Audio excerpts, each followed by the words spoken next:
Bonjour à chacun, à chacune. Heureux de vous retrouver encore autour de la parole du Seigneur. Que Dieu vous bénisse. Que votre journée soit bénie par la main de notre Dieu. Alléluia. Alors j'aimerais lire avec vous le texte du jour. Nous sommes dans l'évangile de Marc, au chapitre 12, et nous allons lire à partir du verset 18 jusqu'au verset 27. Les Sadducéens, donc une autre branche des religieux, les Sadducéens, qui disent qu'il n'y a pas de résurrection, vinrent auprès de Jésus et lui posèrent cette question. « Maître, voici ce que Moïse nous a prescrit. Si un homme meurt et laisse une femme sans enfant, son frère épousera la veuve et donnera une descendance ainsi à son frère décédé. Or, il y avait 7 frères. » Donc là, les Sadducéens imaginent. Hein. Le premier s'est marié et est mort sans laisser de descendance. Le deuxième a pris la veuve pour femme et est mort lui aussi sans laisser de descendance. Il en est allé de même pour le troisième et ainsi de suite jusqu'au 7e des frères. Ils n'ont laissé aucune descendance. Après eux tous, la femme aussi mourut. À la résurrection, dis-nous Jésus, duquel d'entre eux sera-t-elle la femme? En effet, les 7 l'ont eue pour épouse. Jésus leur répondit, n'êtes-vous pas dans l'erreur parce que vous ne connaissez ni les Écritures ni la puissance de Dieu? En effet, à la résurrection des morts, les hommes et les femmes ne se marieront pas, mais ils seront comme les anges dans le ciel. En ce qui concerne la résurrection des morts, n'avez-vous pas lu dans le livre de Moïse ce que Dieu lui a dit à Moïse lors du passage du buisson ardent? Je suis le Dieu d'Abraham, d'Isaac et de Jacob. Dieu n'est pas le Dieu des morts, mais le Dieu des vivants.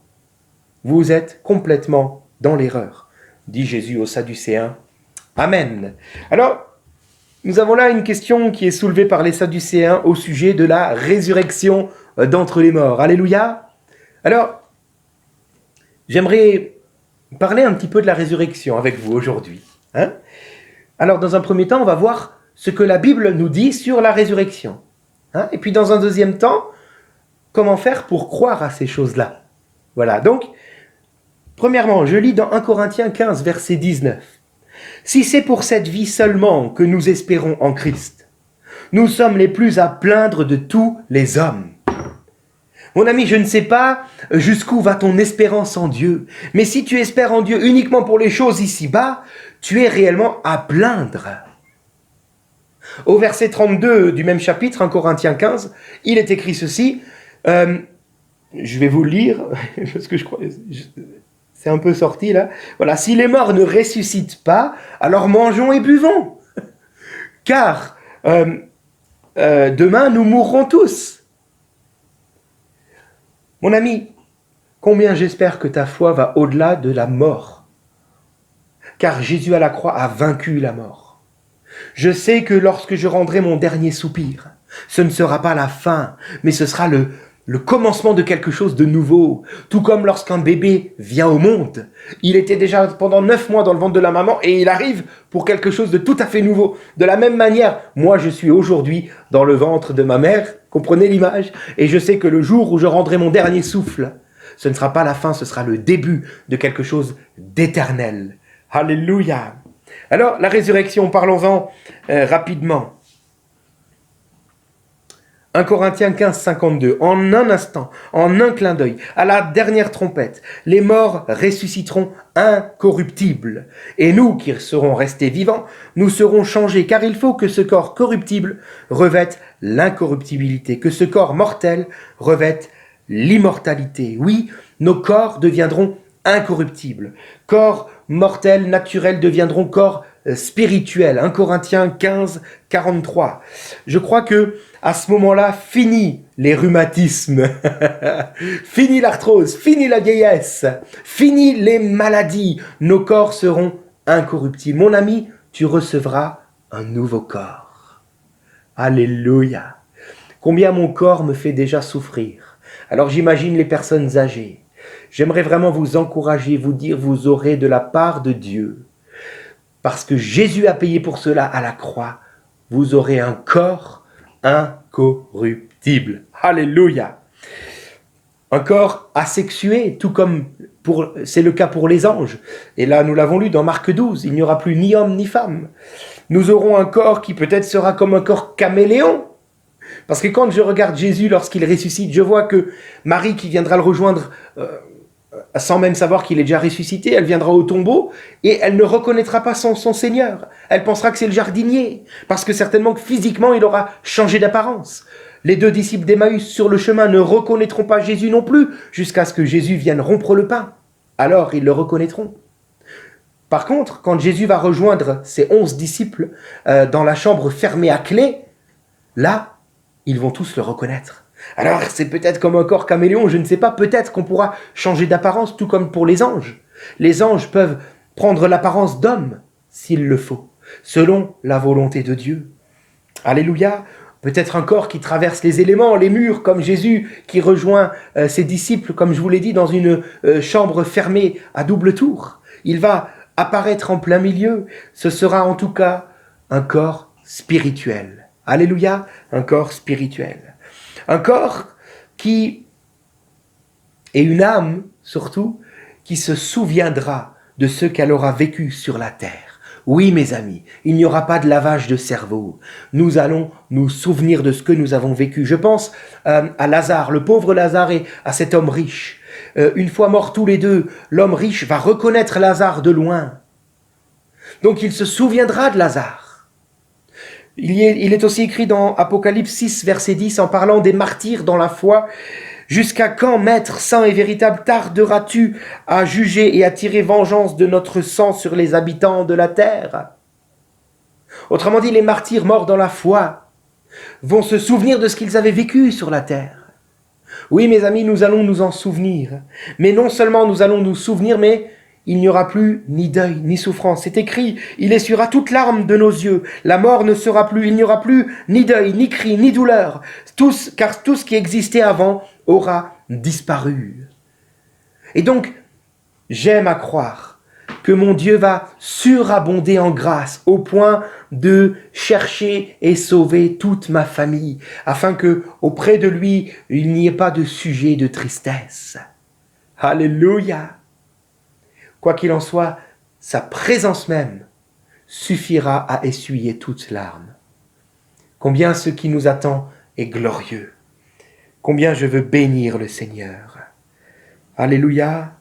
1 Jean 3, 2 me dit ceci. Écoutez bien.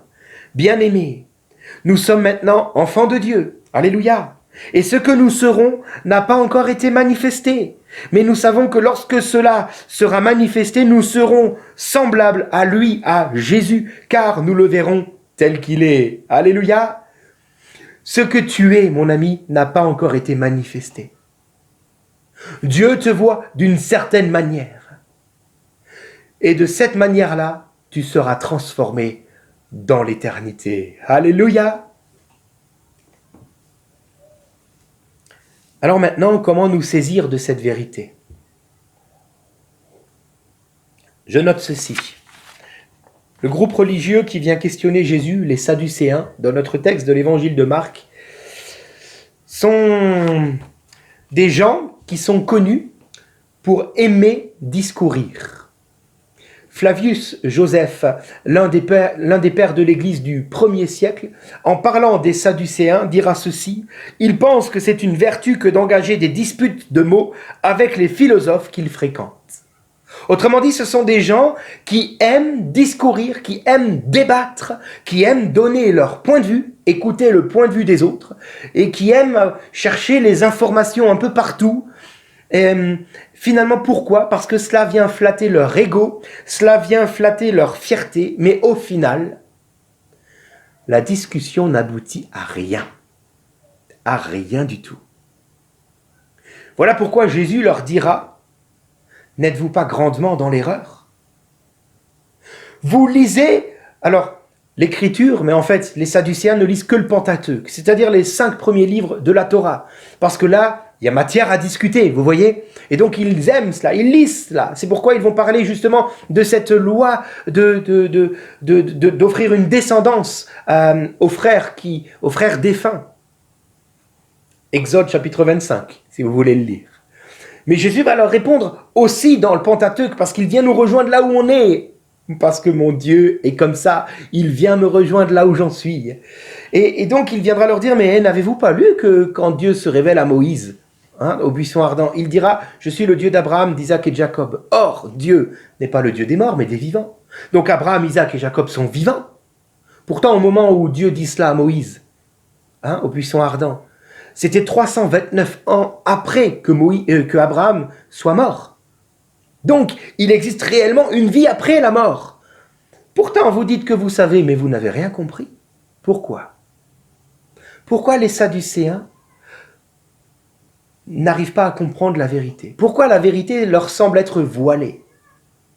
Justement parce qu'ils viennent à la parole en essayant de comprendre la parole. Mes amis, il est des choses que la parole ne veut pas nous expliquer. La vie après la mort fait partie des mystères que l'esprit humain ne peut concevoir. Il est des mystères comme cela que nous ne pouvons concevoir, que nous ne pouvons comprendre et donc accepter avec notre propre intelligence. J'aimerais vous rappeler avec force aujourd'hui, et s'il y a une chose qu'il vous faut retenir, c'est celle-ci. La parole de Dieu ne nous a pas été donnée afin que nous puissions recevoir des informations qui concernent Dieu, qui concernent la vie éternelle, qui concernent l'œuvre de Jésus. Non, la parole de Dieu est une personne, Jésus.